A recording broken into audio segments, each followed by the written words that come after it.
Bismillahirrahmanirrahim. Assalamu alaikum, my dear students. MDCAT course, chapter circulation. Question number third. List differences and functions of arteries, veins and capillaries. वो blood vessels जो हमारे heart से oxygenated blood लेके जाते हैं different body parts में, they are known as arteries. लेकिन exception है, क्योंकि एक आर्टरी है पल्मोनरी आर्टरी जो right ventricle of the heart से डीऑक्सीजनेटेड ब्लड कैरी करता है लंग्स की तरफ, तो ये इसमें एक्सेप्शंस है। और याद रखना कि आर्टरीज की हुसूसियत है कि दे आर वेरी इलास्टिक, क्योंकि इसमें इलास्टिक फाइबर्स बहुत ज्यादा होते हैं, जिसकी वजह से दे resist the flow of blood. अगर आर्टरीज की स्ट्रक्चर को देखा जाए तो इसमें 3 लेयर्स है, ट्यूनिका एक्सटर्ना, ट्यूनिका मीडिया और ट्यूनिका इंटीमा। सबसे आउटरमोस्ट लेयर है ट्यूनिका एक्सटर्ना, जिसका दूसरा नाम है ट्यूनिका एडवेंटिशिया। अब अगर इसको देखा जाए तो इसमें इलास्टिक फाइबर्स के बहुत सारे लेयर्स होते हैं और साथ में एरियोलर टिश्यूज भी होते हैं। फिर इसी ट्यूनिका एक्सटर्ना में network of the blood vessels भी होती है, जिसका नाम है वैसा वेसोरम। इनका काम ये है कि ये जो बड़े आर्टरीज है इनको ब्लड सप्लाई करते हैं। फिर इसका दूसरा लेयर है ट्यूनिका मीडिया। इसमें स्मूथ मसल्स होते हैं, सर्कुलरली अरेंज। उनकी एक या एक से ज्यादा लेयर्स होती है और इसके साथ साथ फ्यू इलास्टिक फाइबर्स भी मौजूद होते हैं। इसका तीसरा लेयर है ट्यूनिका इंटीमा, इनरमोस्ट लेयर, जो कि कंपैरेटिवली थिन है, डायग्राम से भी नजर आ रहा है। इसमें एरियोलर टिश्यूज मौजूद होते हैं और सिंपल स्क्वामस एपिथेलियल सेल्स होते हैं जो कि फ्लैटन होते हैं, ऐसे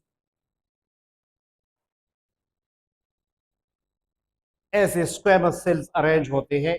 स्क्वामस मीन फ्लैटन सेल्स होते हैं, इसलिए इसका नाम है स्क्वामस। अब my dear students, remember arteries में जो एवरेज ब्लड प्रेशर है वो 100 mmHg होता है, यानी हाईएस्ट ब्लड प्रेशर आर्टरीज में होती है।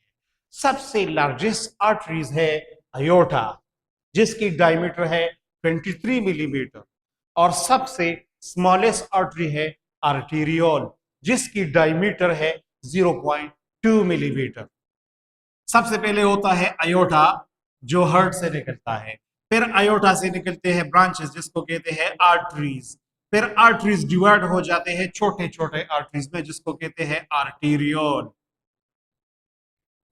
और आर्टेरियोल की इंपॉर्टेंस बहुत ज्यादा है, क्योंकि ये वेसोडाइलेशन और वेसो कंस्ट्रिक्शन फिनोमेना को कंट्रोल करता है।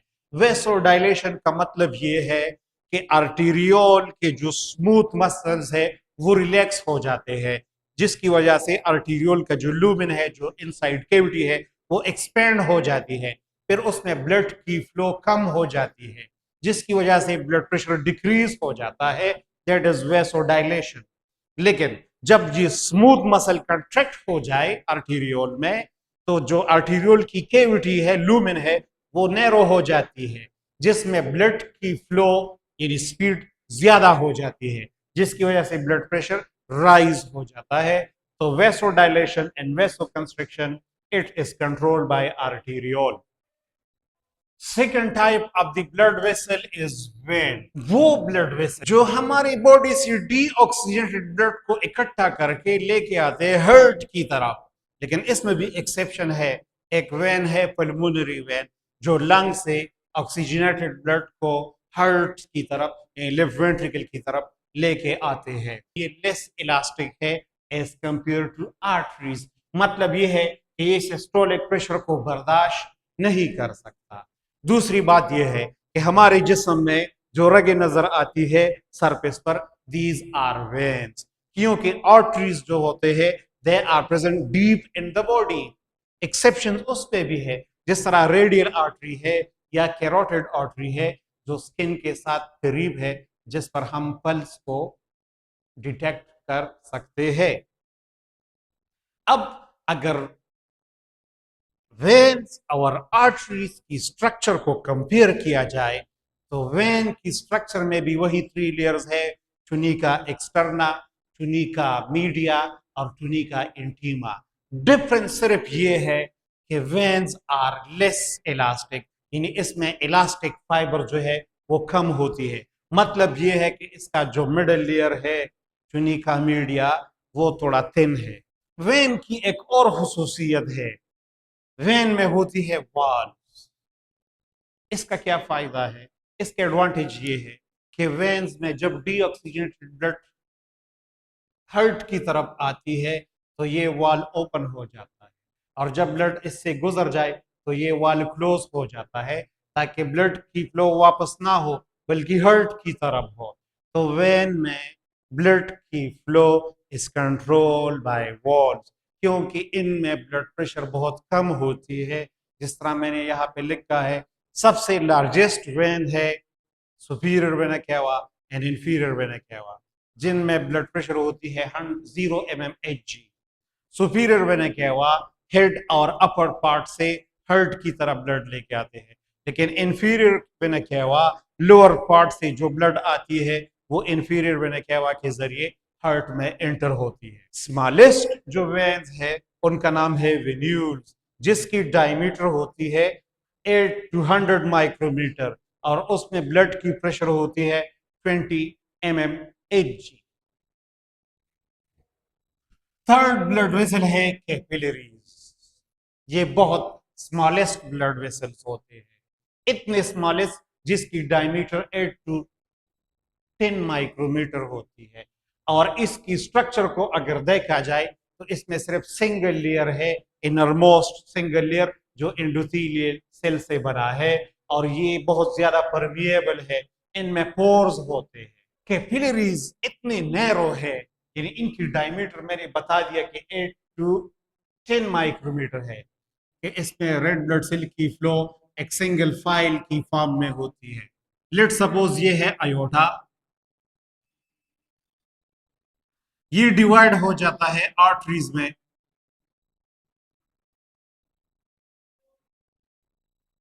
आर्टरीज डिवाइड हो जाते हैं आर्टीरियोल में।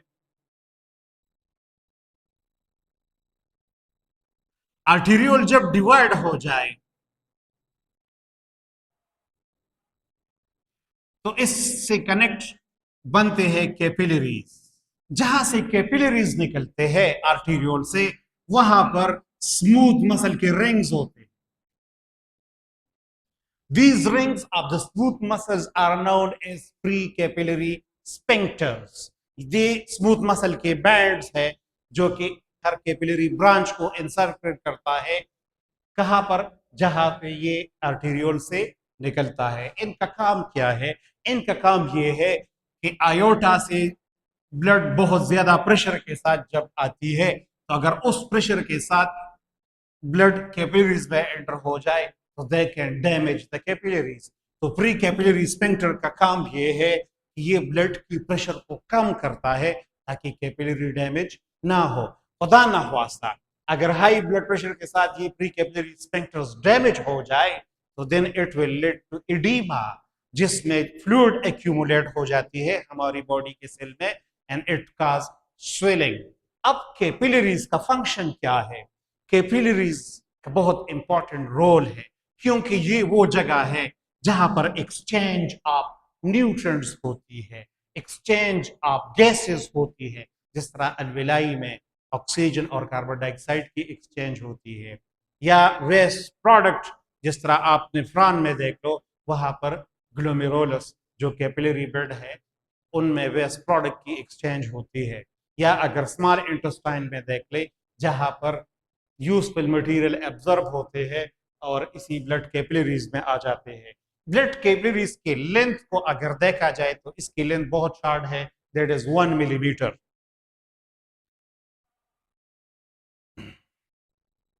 I hope you have better understand. Thank you very much. Allah Hafiz.